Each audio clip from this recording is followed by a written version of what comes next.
अभिवादन स्वीकार करिए अपने दोस्त और मार्गदर्शक विवेक मिश्र का। लर्निंग मंत्रा के ऑनलाइन पाठशाला में आप सभी का स्वागत है। राजनीति विज्ञान अभ्यास सीरीज के अंतर्गत आज हम बात करेंगे राज्य से संबंधित कुल 50 महत्वपूर्ण सवालों की, जो आपके आगामी परीक्षाओं के लिए बेहद महत्वपूर्ण साबित हो सकते हैं। हमारे अभ्यास सीरीज में आज का पहला सवाल है, निम्नलिखित में से किसने राज्य को एक निश्चित भूभाग के राजनीतिक दृष्टि से संगठित लोग के रूप में परिभाषित किया है। और आपके विकल्प हैं ए गार्नर, बी ब्लंसली, सी लास्की और डी विल्सन। तो यहाँ पर आपका सही जवाब हो जाएगा विकल्प संख्या बी यानी कि ब्लंसली। यहाँ पर आपको हम कुछ परिभाषाएं बताएंगे जो कि राज्य से संबंधित हैं। उन परिभाषाओं को आप चाहें तो अपने नोटबुक में उसको नोट करते चलें, और इसी तरह से जब आप सारी चीज़ों को नोट करते रहेंगे तो परीक्षा के टाइम पहुँचते पहुँचते आपके पास एक स्टेटमेंट, बुक्स और सिद्धांतों का एक बेहतरीन कलेक्शन होगा, जिसमें से आपकी परीक्षाओं में सवाल पूछे जा सकते हैं। तो यहाँ पर ब्लंसली के अनुसार अगर राज्य की परिभाषा देखी जाए तो उन्होंने कहा था कि राज्य एक निश्चित भूभाग में रहने वाले राजनीतिक तौर पर, ध्यान रखिएगा, राजनीतिक तौर पर संगठित लोगों का समुदाय है। विल्सन ने कहा कि राज्य एक निश्चित भूभाग में कानून के पालन के लिए संगठित जन समुदाय है। तो वहीं लास्की ने कहा कि राज्य एक क्षेत्रीय समाज है जो सरकार और प्रजा में बटा हुआ हो और अपने निश्चित भू प्रदेश के भीतर के अन्य सभी समुदायों से ऊपर हो। इसके अलावा जो राज्य की सर्वश्रेष्ठ परिभाषा देते हैं उस विचारक का नाम है गार्नर। तो गार्नर ने राज्य की परिभाषा देते हुए कहा कि राज्य ऐसे लोगों का समुदाय है जो सामान्य तौर पर बड़ी संख्या में हो, जिसका एक निश्चित भूप्रदेश पर अस्थायी अधिकार हो, जो बाहरी नियंत्रण से स्वतंत्र हो और जिसकी एक संगठित सरकार हो, तथा जिसकी आज्ञाओं का पालन अधिकांश जनता स्वभाव से करती हो। अगला सवाल है क्वेश्चन नंबर 2, निम्नलिखित में से राज्य के सावयवी सिद्धांत का प्रथम प्रतिपादक कौन था? सावयवी सिद्धांत का प्रथम प्रतिपादक आपसे पूछा गया है। विकल्प है ए प्लेटो, बी स्पेंसर, सी मैकियावली और डी कार्ल मार्क्स। आंसर आपका हो जाएगा यहाँ पर विकल्प संख्या ए प्लेटो। आपको पता है कि जो सावयवी सिद्धांत है उसे शरीरवादी सिद्धांत भी कहा जाता है, और शरीरवादी सिद्धांत का मानना है कि राज्य के लिए व्यक्ति उतना ही महत्वपूर्ण है जितना कि शरीर के लिए उसका अंग।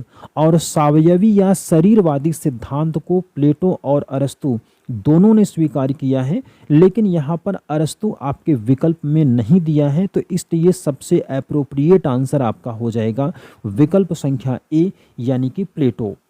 अगला सवाल है क्वेश्चन नंबर 3, एक आधुनिक राज्य संविधान के बिना राज्य नहीं बल्कि अराजकता का शासन है। यह स्टेटमेंट किसका है?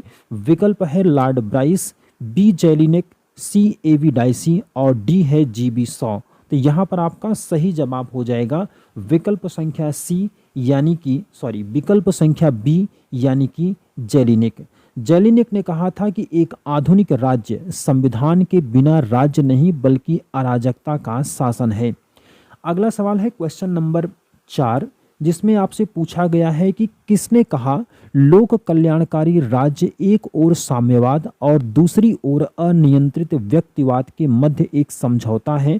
विकल्प आपको दिया गया है अब्राहम, बी है कांट, सी हॉफमैन और डी रूसो। तो यहाँ पर आपका सही जवाब होगा विकल्प संख्या सी यानी कि हॉफमैन। डी.एल. हॉफमैन जो है उसकी पुस्तक का नाम है द वेलफेयर स्टेट, और द वेलफेयर स्टेट में ही इसने कहा कि लोक कल्याणकारी राज्य एक ओर साम्यवाद तो दूसरी ओर अनियंत्रित व्यक्तिवाद के बीच एक समझौता है। इन समस्त दोषों के बावजूद यह एक विकासात्मक समाज का प्रतिमान भी स्थापित करता है। अगला सवाल है क्वेश्चन नंबर 5, निम्नलिखित में से राज्य की उत्पत्ति का सर्वमान्य सिद्धांत कौन है? शक्ति सिद्धांत, दैवीय उत्पत्ति का सिद्धांत, सामाजिक समझौता सिद्धांत या फिर विकासवादी सिद्धांत।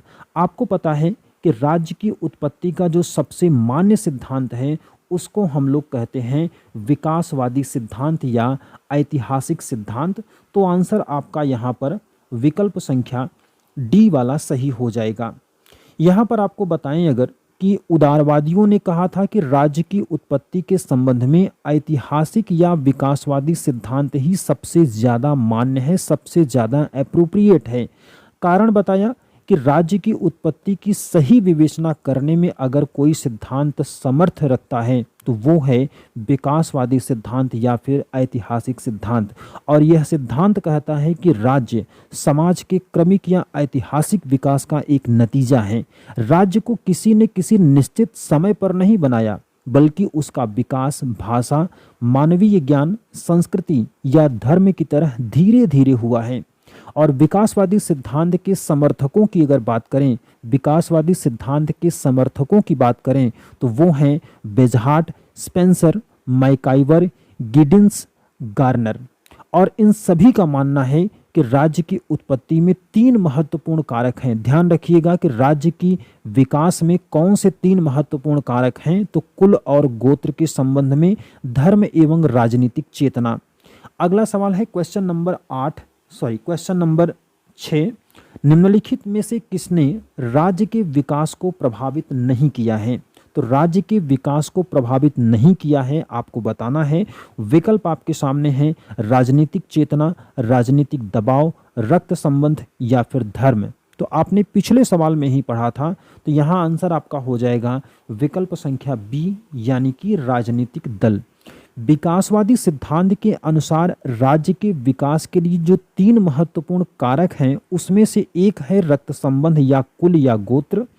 तीनों को एक ही कहा जाता है, चाहे रक्त संबंध कहें, चाहे कुल कहें, चाहे गोत्र कहें। इसके अलावा है धर्म और राजनीतिक चेतना। यहाँ पर मैकाइवर ने बहुत स्पष्ट शब्दों में कहा है कि रक्त संबंध समूह को जन्म देता है। ध्यान रखिएगा, मैकाइवर ने कहा था रक्त संबंध समूह को जन्म देता है और समूह समाज को। मैकाइवर के अनुसार बंधुत्व, रीति रिवाज, सत्ता या नेतृत्व, धर्म, आर्थिक गतिविधियां, युद्ध और राजनीतिक चेतना राज्य के विकास को प्रभावित करते हैं। अगला सवाल क्वेश्चन नंबर 7। द प्रिंस पुस्तक के रचनाकार कौन हैं? द प्रिंस पुस्तक जो है उसके लेखक कौन हैं, आपसे ये सवाल पूछा गया है। तो यहाँ पर आपको विकल्प दिया गया है मैकियावली, दांते, कौटिल्य या फिर होमर। तो यहाँ पर आपका सही जवाब हो जाएगा विकल्प संख्या ए यानी कि मैकियावली। तो द प्रिंस पुस्तक का लेखक कौन है? मैकियावली। और मैकियावली जो था वो इटली का विचारक था और इसकी जो पुस्तक द प्रिंस है इसकी रचना 1513 में हुई थी और वह प्रथम आधुनिक वैज्ञानिक था जिसने राजनीति को धर्म और नैतिकता से अलग किया। उसने अपने काल में, अपने समय में यथार्थवादी सिद्धांत को भी नया रूप दिया था। अगला सवाल है क्वेश्चन नंबर 8। सामाजिक संविदा के सभी सिद्धांतकारों के संदर्भ में निम्नलिखित में से क्या सही है? आपको सही वाला विकल्प बताना है। विकल्प है ए विधि एवं नैतिकता के बीच भेद मिटाना, विकल्प बी है शक्ति पृथक्करण का सिद्धांत, विकल्प सी है सामाजिक सहमति के साथ लोक सत्ता का निर्माण, या फिर डी है अंतरजात अधिकारों में विश्वास। आपका सही जवाब हो जाएगा इसमें सामाजिक सहमति के साथ लोक सत्ता का निर्माण करना, यानी कि विकल्प संख्या यहाँ पर आपका सी वाला सही होगा। हॉब्स, लॉक और रूसो ये 3 ऐसे विचारक हैं जिन्होंने सामाजिक समझौते का सिद्धांतकार माना जाता है, इन 3 विचारकों को। और इन तीनों ने सामाजिक समझौते के बाद एक लोक सत्ता के निर्माण की भी बात किया था जो समाज की सहमति से शासन व्यवस्था को चलाएगा। और अगर ऐसी लोक सत्ता सामाजिक हित के लिए काम नहीं करती है तो आम जनता को उसे उखाड़ करके फेंकने का भी अधिकार प्राप्त होगा। अगला सवाल क्वेश्चन नंबर 9। किसने परिभाषा दिया कि राज्य ऐसा मानव समुदाय है जो किसी दिए गए राज्य क्षेत्र के अंदर शारीरिक बल के वैध प्रयोग के एकाधिकार का सफलतापूर्वक दावा करता है? विकल्प आपके हैं ए मुसोलिनी, विकल्प बी है मैक्स वेब, यानी कि मैक्स वेबर, विकल्प सी थॉमस हॉब्स या डी है मैकियावली। तो आंसर आपका हो जाएगा यहाँ पर विकल्प संख्या बी यानी कि मैक्स वेबर। अब आपको बता दें कि जो मैक्स वेबर है उसने कहा था कि राज्य वह इकाई है जिसके पास एक दंडकारी शक्ति का एकाधिकार होता है। और इसमें अगर मैक्स वेबर की बात करें तो मैक्स वेबर ने राज्य की उत्पत्ति के शक्तिवादी सिद्धांत का समर्थन किया है, क्योंकि वह राज्य को कानूनी वैधता प्रदान करता है। अगला सवाल है क्वेश्चन नंबर 10। राज्य ऐसा मानव समुदाय है जो निर्दिष्ट भूभाग में भौतिक बल के विधि सम्मत प्रयोग के एकाधिकार का दावा करता है। तो निम्नलिखित में से किसने राज्य की यह परिभाषा दिया है? और आपके विकल्प हैं ए लास्की, बी प्लेटो, सी मैक्स वेबर और डी है अरस्तु। आंसर आपका हो जाएगा विकल्प संख्या सी यानी कि मैक्स वेबर।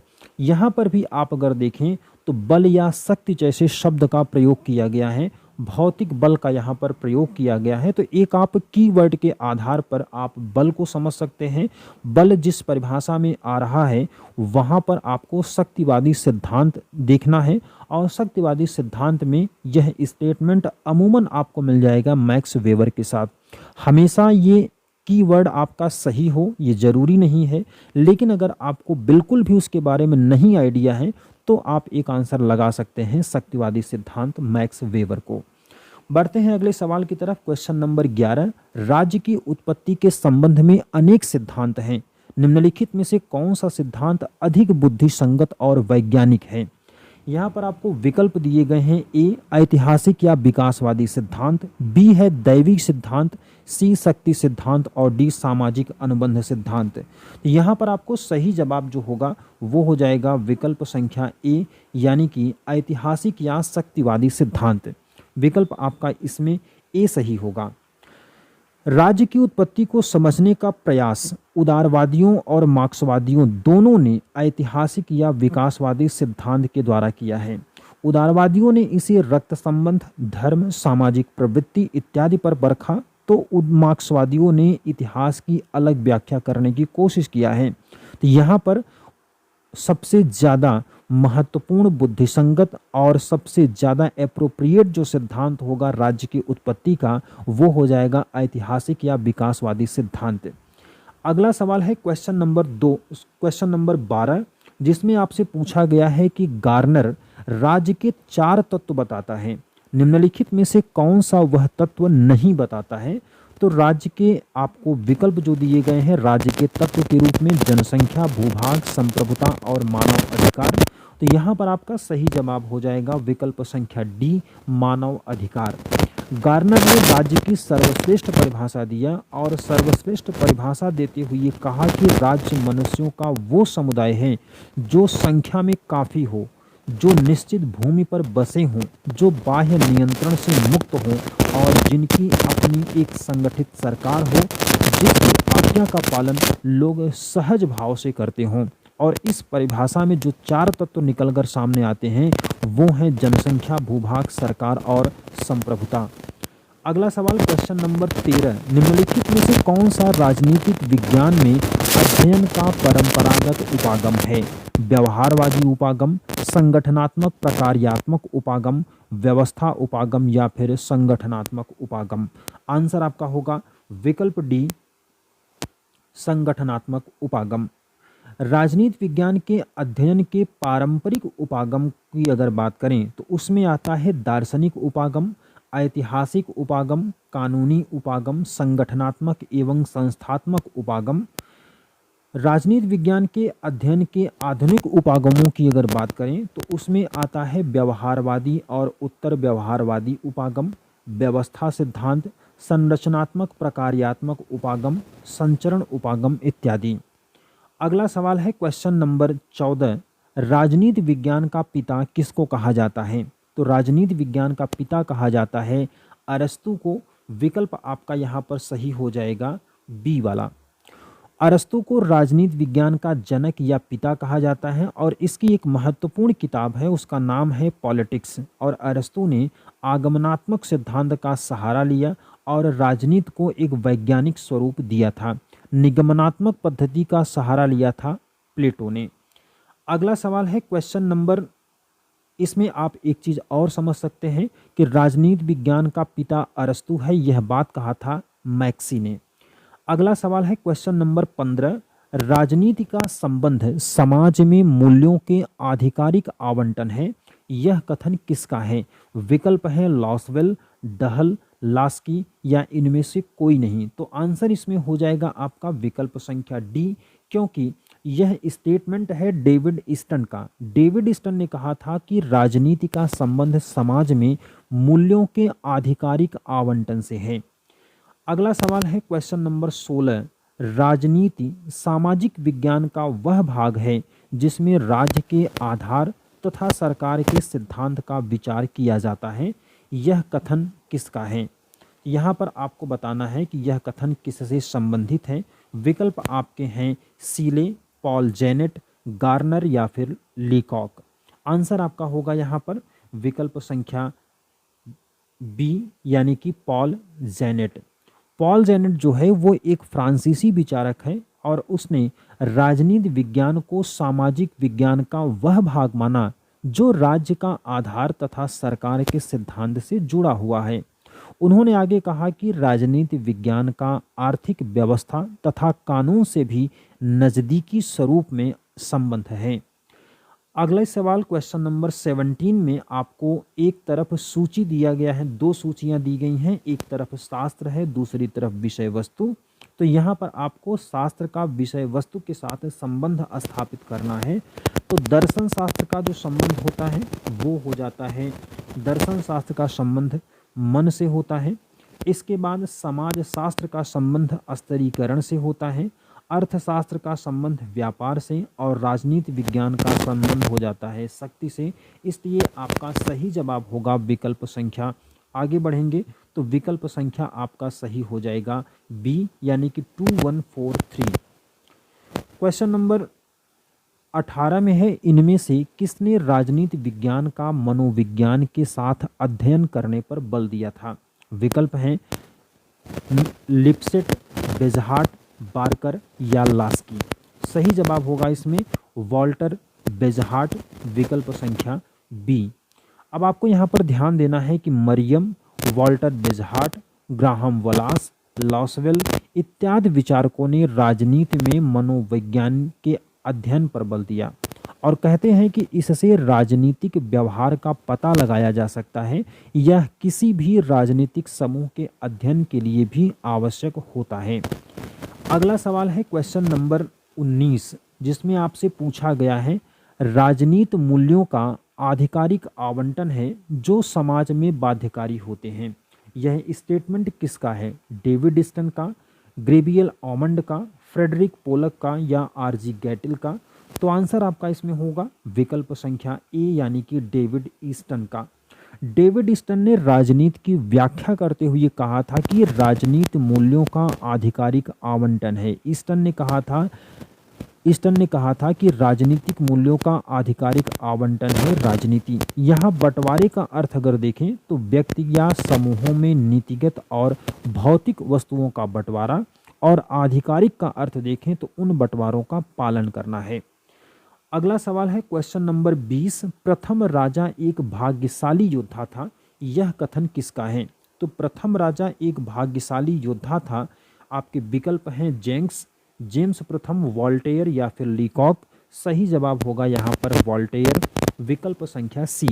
राज्य की उत्पत्ति के बल सिद्धांत यानी कि शक्तिवादी सिद्धांत के अनुसार राज्य उच्चतर शारीरिक बल का परिणाम है और राज्य का आरंभ बलवानों द्वारा कमजोरों को अपने अधीन करने के लिए होता है। वॉल्टेयर ने कहा था कि पहला राजा कोई एक भाग्यशाली योद्धा था। अगला सवाल है क्वेश्चन नंबर 21, सामाजिक संविदा सिद्धांत किससे संबंधित है? राज्य की प्रकृति से, राज्य के कार्यों से, राज्य के भविष्य से या राज्य की उत्पत्ति से। तो यहाँ पर आपका सही जवाब हो जाएगा राज्य की उत्पत्ति से, सामाजिक समझौता सिद्धांत। अब उदारवादी परंपरा में राज्य की उत्पत्ति के मुख्य तौर पर दो सिद्धांत पाए जाते हैं। एक होता है सामाजिक समझौते का सिद्धांत और दूसरा होता है विकासवादी सिद्धांत। सामाजिक समझौते के सिद्धांत को मानने वाले विचारकों में हॉब्स, लॉक और रूसो मुख्य हैं और इस सिद्धांत का मानना है कि सभ्य जीवन के लिए राज्य एक अनिवार्य संगठन है। चूंकि राज्य शांति, व्यवस्था और सभ्य जीवन का एक साधन है, इसलिए इसकी उत्पत्ति केवल मानवीय इच्छाओं से हो सकती है। इसलिए मनुष्यों ने समझौता करके राज्य को एक व्यवस्थित रूप दिया है। अगला सवाल है क्वेश्चन नंबर 22। रूसो के अनुसार समझौतों की संख्या कितनी है? तो रूसो के अनुसार समझौतों की संख्या जो है वो केवल एक समझौता है। रूसो एक समझौते की बात करता है और समझौते के अनुसार हर व्यक्ति ने अपने आप को पूर्ण रूप से समाज को सौंप दिया था और बदले में समाज के ही एक भाग के रूप में स्वयं को प्राप्त कर लिया। प्रत्येक व्यक्ति ने अपनी व्यक्तिगत स्वतंत्रता को सामूहिक स्वतंत्रता में कन्वर्ट कर दिया। और लॉक की बात करें तो लॉक ने दो समझौते को स्वीकार किया, एक से राज्य का आधार बनता है और दूसरे समझौते से सरकार का। इसके अलावा हॉब्स ने भी एक ही समझौते को स्वीकार किया था। अगला सवाल है क्वेश्चन नंबर 23। राज्य पृथ्वी पर ईश्वर का अवतरण है, यह कथन किसका है? तो आपको विकल्प दिए गए हैं बोधा, अगस्टाइन, जेम्स प्रथम और हीगल। तो आंसर आपका इसमें हो जाएगा विकल्प संख्या डी यानी कि हीगल। इसमें अगर आप देखें तो आदर्शवादी विचारक है हीगल। हीगल जो है जिस विचारधारा का समर्थन करता है वो है आदर्शवाद। और राज्य का उसने कहा था कि राज्य एक संसार है जिसे आत्मा अपने लिए बनाती है।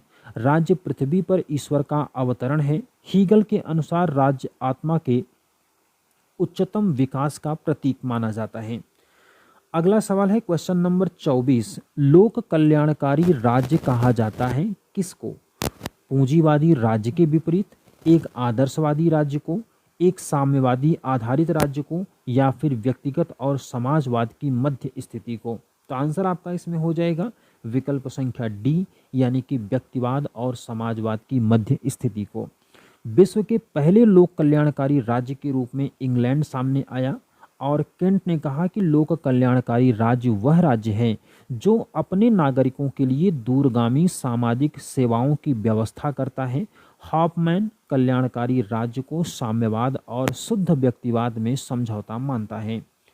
अगला सवाल है क्वेश्चन नंबर 25। निम्नलिखित में से कौन एक ग्रीन के कल्याणकारी राज्य के आधार तत्व की अवधारणा नहीं है? विकल्प आपके हैं ए अनुबंध की स्वतंत्रता, बी संपत्ति का विनियमन, सी नैतिक स्वतंत्रता और डी है नैतिक चरित्र। आंसर आपका इसमें होगा अनुबंध की स्वतंत्रता यानी विकल्प संख्या ए आपका सही होगा। टी.एच. ग्रीन जो है एक आदर्शवादी विचारक है। आपसे ये भी सवाल के रूप में पूछा जा सकता है कि टी.एच. ग्रीन किस विचारधारा का समर्थन करता है? तो आंसर आपको बताना होगा कि टी.एच. ग्रीन जो है वो आदर्शवादी विचारक है और उसने सकारात्मक स्वतंत्रता की बात किया था। ग्रीन के अनुसार स्वतंत्रता उन कार्यों को करने से है जो करने और भोगने के योग्य हैं। इस तरह से अगर देखें तो ग्रीन स्वतंत्रता पर नैतिक पाबंद लगाता है। ग्रीन का लोक कल्याणकारी राज्य अनुबंध की स्वतंत्रता नहीं देता है बल्कि उस पर युक्ति संगत प्रतिबंध भी लगाता है। अगला सवाल है क्वेश्चन नंबर 26।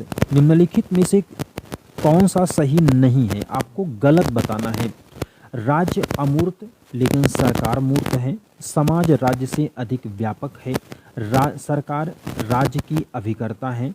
या डी राज्य की सदस्यता ऐच्छिक है। तो गलत है इसमें डी वाला, राज्य की सदस्यता ऐच्छिक है तो राज्य की सदस्यता अनिवार्य है। यहाँ पर आपको बताएं तो राज्य एक अमूर्त इकाई है जबकि सरकार उसका मूर्त यानी कि दिखाई देने वाला स्वरूप है।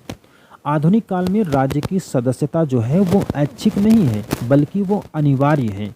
नागरिकता का सिद्धांत राज्य की सदस्यता पर ही आधारित है और राज्य की सदस्यता के बिना व्यक्ति का अस्तित्व नहीं है। अगला सवाल है क्वेश्चन नंबर 27। निम्नलिखित में से कौन दैवीय उत्पत्ति के सिद्धांत की विशेषता नहीं है? तो दैवीय उत्पत्ति के सिद्धांत की विशेषता नहीं है विकल्प संख्या सी। क्या लिखा है? इसने सामान्य जन में कानून और शासन सत्ता के प्रति निष्ठा उत्पन्न की है।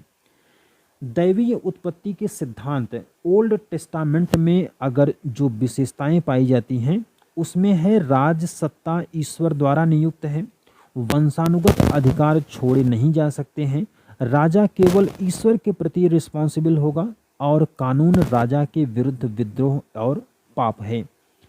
अगला सवाल क्वेश्चन नंबर 28, निम्नलिखित में से राज्य के पितृसत्तात्मक उत्पत्ति सिद्धांत का समर्थक कौन है?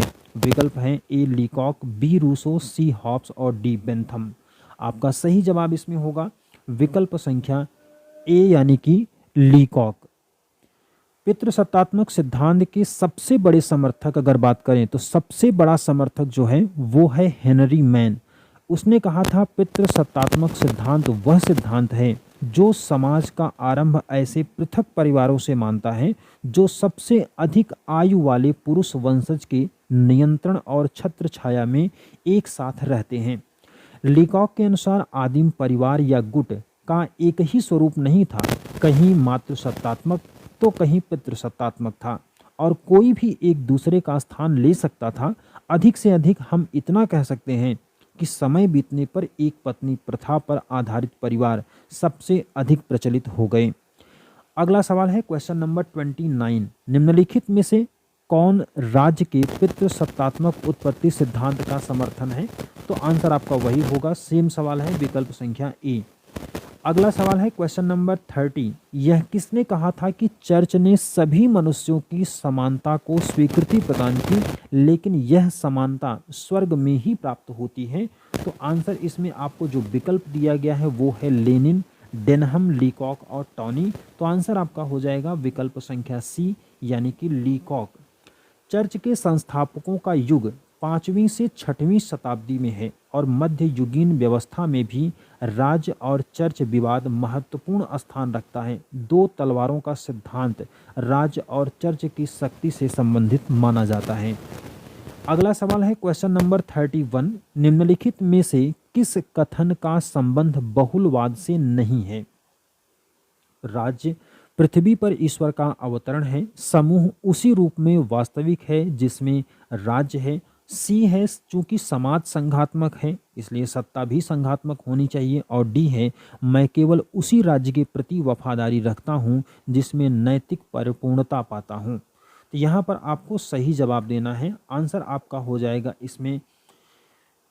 आपका इसमें हो जाएगा विकल्प संख्या ए यानी कि राज्य पृथ्वी का अवतरण है, राज्य पृथ्वी पर ईश्वर का अवतरण है।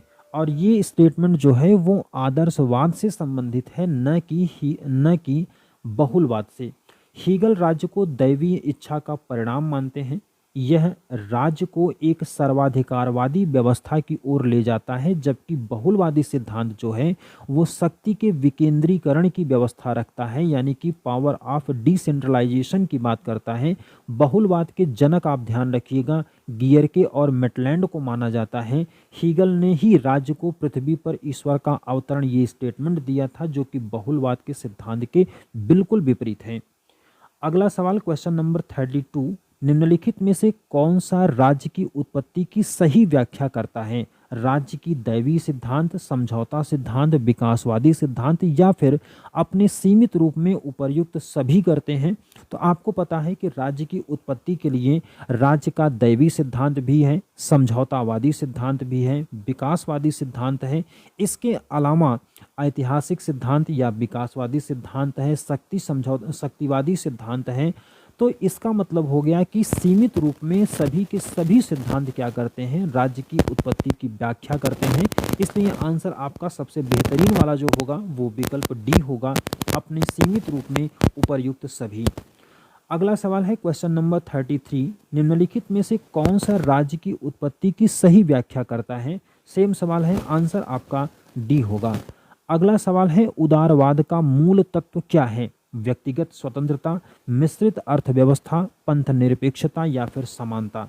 तो आंसर आपका हो जाएगा व्यक्तिगत स्वतंत्रता। बहुत ही महत्वपूर्ण सवाल है। उदारवाद का जो मूल आधार है वो व्यक्तिवाद है और इसके जनक जो हैं वो जॉन लॉक हैं।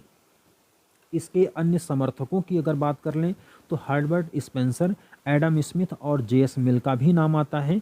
और इसका जो एक मूल आधार है, बेस है, वो ये मानता है कि राज्य एक आवश्यक बुराई है। यह उदारवादी व्यक्तिवादी दृष्टिकोण पर आधारित है, जहाँ राज्य न्यूनतम हस्तक्षेप करता है, यानी कि यह यदभाव्यम यानी कि लेजेस फेयर सिद्धांत पर आधारित है। और अगर आपको याद हो, आपने पेपर की एनालिसिस किया होगा, तो पिछले साल यही सवाल आपकी परीक्षा में पूछा गया था, यदभाव्यम किससे संबंधित है, तो आंसर आपका उदारवाद था। अगले सवाल में है क्वेश्चन नंबर 35, उदारवाद का प्रतिवाद क्या है, इसका विपरीत सिद्धांत क्या है, नव उदारवाद, गांधीवाद, समाजवाद या प्रत्ययवाद। तो बहुत ही ये डाउटफुल वाला क्वेश्चन आपसे हो सकता है। आप नव उदारवाद तुरंत लगा सकते हैं, लेकिन इसमें आपको इसके आगे का सिद्धांत नहीं पूछा गया, बल्कि इसके विपरीत सिद्धांत पूछा गया है। तो आंसर आपका इसमें होगा प्रत्ययवाद या फिर आदर्शवाद। आदर्शवाद या प्रत्ययवाद जो है वो राज्य को एक नैतिक संस्था मानते हैं। अरस्तु ने तो राज्य को व्यक्ति से पहले का माना, क्योंकि व्यक्ति को व्यक्ति बनाने वाला राज्य ही है। और सुकरात, प्लेटो और अरस्तु ये तीन ऐसे विचारक हैं जो प्रत्ययवाद या आदर्शवाद को समर्थन देते हैं। अगला सवाल है क्वेश्चन नंबर 35, लोक संप्रभुता के दर्शन को सबसे पहले किसने प्रतिपादित किया था। विकल्प आपके सामने हैं, लॉक, हॉब्स, रूसो, जे.एस. मिल। सही जवाब होगा इसमें विकल्प संख्या सी, यानी कि रूसो आपका सही जवाब होगा। लौकिक संप्रभुता का अर्थ होता है कि जनता अंतिम और सर्वोच्च शक्ति की स्वामिनी और सारी शक्तियों का एक स्रोत होता है। राज्य और राज्य की संप्रभुता जनता के ही पक्ष है। यह जनता स्वयं शासन करने के योग्य है। जनता का प्रत्येक व्यक्ति व्यक्तिगत स्तर पर मिल बांटकर प्रभुसत्ता का प्रयोग करते हुए नागरिक कहलाता है, और कानूनों का पालन करते हुए प्रजा कहलाता है। यानी कि इसके दो रोल हो जाते हैं। जब वो प्रभुसत्ता का प्रयोग करता है तो वो नागरिक होता है, और जब कानूनों का पालन करता है तो प्रजा होता है। लॉक के राजनीतिक प्रभुसत्ता के सिद्धांत को रूसो ने विकसित करके उसे लौकिक प्रभुसत्ता के सिद्धांत में बदला था। अगला सवाल है क्वेश्चन नंबर 37, निम्नलिखित में से किस एक ने रात्रि प्रहरी राज्य की अवधारणा का समर्थन किया है। विकल्प आपके हैं, John Rawls, Robert Nozick, Macpherson या फिर स्टीफन। तो आंसर आपका हो जाएगा इसमें रॉबर्ट नॉजिक, यानी कि विकल्प आपका इसमें बी वाला सही होगा। यहाँ पर रॉबर्ट नॉजिक की जो एक पुस्तक है बहुत महत्वपूर्ण है, उसको ध्यान रखिएगा। पुस्तक का नाम है इनकी अनार्की, स्टेट एंड यूटोपिया। और इसका जो समर्थन किया था इन्होंने रात्रि प्रहरी राज्य की अवधारणा का, वो इसी पुस्तक में किया था। उन्होंने कहा कि हमारा निष्कर्ष एक न्यूनतम राज्य पर आधारित है, जहां राज्य का कार्य केवल एक रात्रि प्रहरी का है। इसके माध्यम से राज्य हमें केवल सुरक्षा प्रदान कर सकता है, वह हमारी गतिविधियों में दखलंदाजी नहीं कर सकता। यहाँ नॉजिक ने नकारात्मक उदारवाद के सिद्धांत पर बल दिया है। अगला सवाल है क्वेश्चन नंबर 38, निम्नलिखित में से कौन संप्रभुता के बहुलवादी सिद्धांत का समर्थक नहीं है। जी.डी.एच. कोल, मिटलैंड, बोंदा या फिर लिंडसे। आंसर आपका इसमें होगा विकल्प संख्या सी, यानी कि बोंदा। बोंदा ने सबसे पहले संप्रभुता के सिद्धांत का प्रतिपादन किया था, और इनकी पुस्तक का नाम है 6 बुक कंसर्निंग रिपब्लिक। लेकिन वह एकलवादी संप्रभुता के प्रतिपादक थे। मेटलैंड और गियरके जो हैं वो बहुलवाद के जनक माने जाते हैं। अगला सवाल है क्वेश्चन नंबर 39, समाजवादियों के अनुसार निम्नलिखित में से कौन सा कार्य राज्य का कार्य नहीं है। तो समाजवादियों के अनुसार राज्य का कार्य नहीं है तो वो है कानून और व्यवस्था की स्थापना करना। विकल्प आपका इसमें ए वाला सही होगा।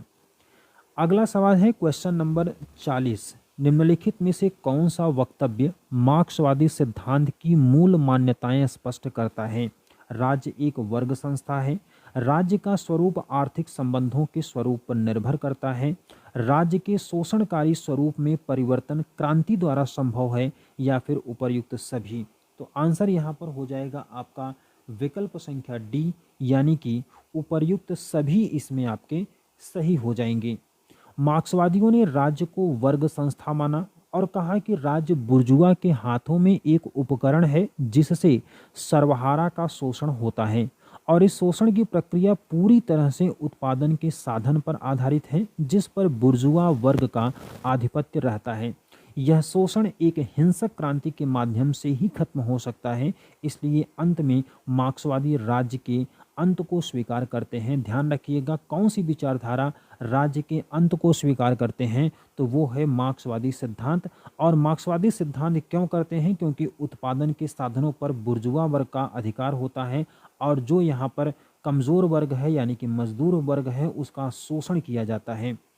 क्वेश्चन नंबर 41 में है, निम्नलिखित में से किस पुस्तक में ऑस्टिन का संप्रभुता सिद्धांत प्रतिपादित किया गया है? विकल्प हैं two treatise on government, early history of institutions, lectures on jurisprudence या फिर मॉडर्न स्टेट। विकल्प आपका होगा लेक्चर्स ऑन जूरिस्प्रूडेंस। और जो ऑस्टिन है वो कानूनी संप्रभुता या एकलवादी संप्रभुता का समर्थक है और इसकी जो पुस्तक है उसका नाम है lectures on jurisprudence.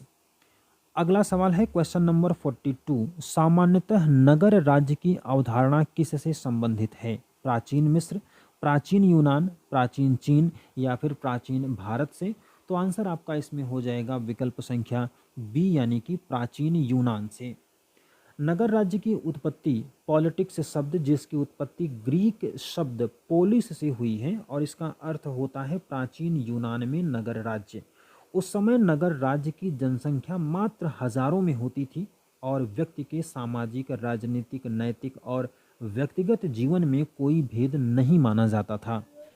Question number 43 में है, निम्नलिखित में से कौन राज्य की हिंसा एवं शोषण के यंत्र के रूप में आलोचना करता है? विकल्प हैं सॉरल, क्रोपोटिकिन, ओपेनहाइमर या जीडीएच कोल। तो आंसर इसमें हो जाएगा आपका विकल्प संख्या बी यानी कि क्रोपोटिकिन। इसमें आपको बता दें कि जो अराजकतावादी हैं, क्रोपोटिकिन क्या है? एक अराजकतावादी विचारक है। उसने राज्य को एक अनावश्यक बुराई माना है। अराजकतावादियों का मानना है कि राज्य शोषण का एक यंत्र है। एक स्वच्छ और स्वस्थ समाज के लिए हिंसा और शक्ति पर आधारित राज्य की कोई आवश्यकता नहीं है। अराजकतावादी राज्य विहीन समाज की वकालत करता है और समाज में किसी भी प्रकार की सत्ता को स्वीकार नहीं करता। अगला सवाल है क्वेश्चन नंबर 44, निम्नलिखित में से कौन एक सही नहीं है? राज्य की शक्ति मौलिक एवं प्राथमिक है, राज्य की शक्ति प्रत्याधिकृत और व्युत्पन्न है, सरकार की सत्ता सीमित है या सरकार की प्रकृति क्षणभंगुर है। तो आंसर इसमें हो जाएगा आपका विकल्प संख्या ए यानी कि राज्य की शक्ति मौलिक एवं प्राथमिक है। क्वेश्चन नंबर 45 में है, निम्नलिखित में से किस भाषा में शब्द स्टेटस जिससे शब्द स्टेट उत्पन्न हुआ है प्रथमतः प्रयुक्त हुआ था? ग्रीक, जर्मन, ट्यूटोनिक या फिर इंग्लिश या अंग्रेजी। तो सही जवाब यहाँ पर एप्रोप्रिएट तो नहीं बट यहाँ पर मिलता जुलता जो आंसर होगा वो है ग्रीक शब्द यानी कि विकल्प ए सही होगा। वास्तव में स्टेटस शब्द जो है वो लैटिन भाषा का है जो कि दिए गए विकल्पों में आपको नहीं है, तो इसलिए ग्रीक जो है वो लैटिन की एक समकालीन भाषा है जिसे माना जा सकता है, तो इसलिए एप्रोप्रिएट तो नहीं लेकिन मिलता जुलता आंसर आपका हो जाएगा ग्रीक। लेकिन सही आंसर जो होगा वो होगा लैटिन, क्योंकि लैटिन आपके विकल्प में नहीं दिया गया है। अगला सवाल है क्वेश्चन नंबर 46, निम्नलिखित में से कौन सा कथन सही नहीं है? राज्य अमूर्त और सरकार में मूर्त है। यह क्वेश्चन आपको मिल चुका है। आंसर इसमें हो जाएगा विकल्प संख्या डी, राज्य की सदस्यता ऐच्छिक है। ये गलत है। निम्नलिखित में से किसे पंथ निरपेक्ष राज्य कहा जाएगा? जो राज्य धर्म विरोधी हो, जो राज्य अधार्मिक हो, वह राज्य जिसका कोई धर्म न हो और जो धर्म के आधार पर भेदभाव न करता हो, या फिर डी, वह राज्य जो सभी धर्मों को राज्य का धर्म घोषित करता हो। तो यहाँ पर आंसर हो जाएगा आपका विकल्प संख्या सी यानी कि वह राज्य पंथ निरपेक्ष राज्य होगा जिसका कोई धर्म न हो और जो धर्म के आधार पर भेदभाव न करता हो। अगला सवाल है क्वेश्चन नंबर 48, राज्य के ऐतिहासिक विकास का क्रम कौन सा सही है? तो राज्य के ऐतिहासिक विकास का जो सही क्रम है वो है सबसे पहले पूर्वी राज्य, उसके बाद रोमन साम्राज्य, फिर है सामंती साम्राज्य और उसके बाद है राष्ट्र राज्य। बढ़ते हैं अगले सवाल की तरफ। क्वेश्चन नंबर 49, निम्नलिखित में से कौन राज्य नहीं है? फ्रांस, ऑस्ट्रेलिया, गैम्बिया या फिर न्यूयॉर्क। यहाँ पर आपको ध्यान रखना है कि राज्य के चारों मान्यता प्राप्त तत्व जिस भी स्थान पर होंगे वहाँ पर राज्य होगा, और जिस संगठन में नहीं होंगे वो राज्य नहीं होगा।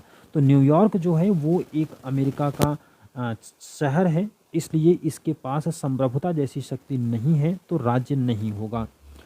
अगला सवाल और आज की इस अभ्यास सीरीज का आखिरी सवाल है, राज्य की उत्पत्ति के सावयवी सिद्धांत से किसका नाम संबद्ध है?